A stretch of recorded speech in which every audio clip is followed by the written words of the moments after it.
He had stayed in hundreds of hotels over the years. Cheap ones, forgettable ones. The kind you booked late at night just to sleep, shower, and leave before sunrise. He never cared about atmosphere, service, or location.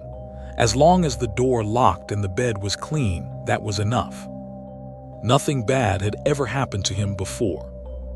That's why, during a work training trip to a small city in Pennsylvania, he didn't think twice when he pulled into the parking lot of an aging, budget hotel just off the highway.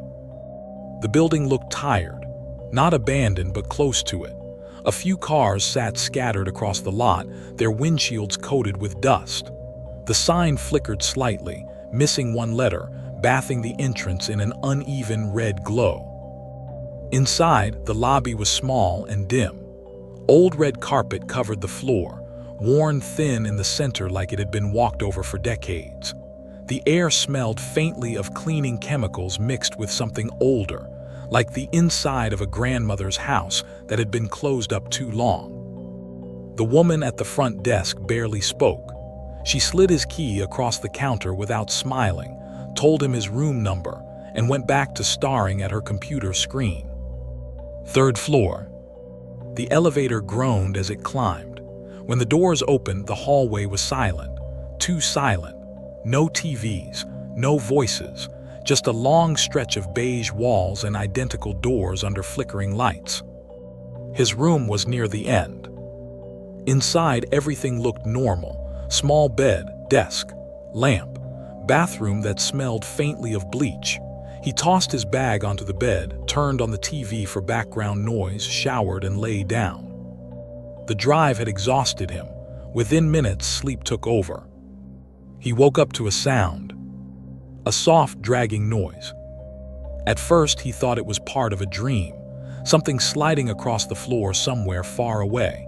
He didn't open his eyes. He barely moved. Then it happened again. Closer. Right outside his door. His eyes snapped open. The room was dark except for the faint glow of the TV. The sound came once more, a slow, deliberate sliding against the carpet. He reached for the lamp and turned it on. Something white stuck out from underneath the door. Just a little. His heart started beating faster as he got out of bed and stepped closer. He bent down and pulled it toward him. A folded piece of paper. His hands felt cold as he opened it. Inside was messy handwriting, uneven and shaky, like whoever wrote it was struggling to keep their hands steady. Only a few words were written. Someone is watching you from inside the hotel. He stared at the note for a long time, trying to make sense of it. No footsteps followed, no voices. The hallway beyond the door remained silent. He locked the door, slid the chain into place, and sat on the bed with his back against the wall, the lamp still on. Sleep was impossible now. About 20 minutes passed. Then the sound came back. Slower this time.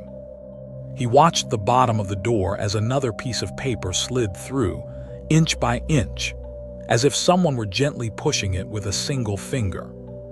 His stomach twisted as he picked it up. The second note read, "I was inside your room earlier today.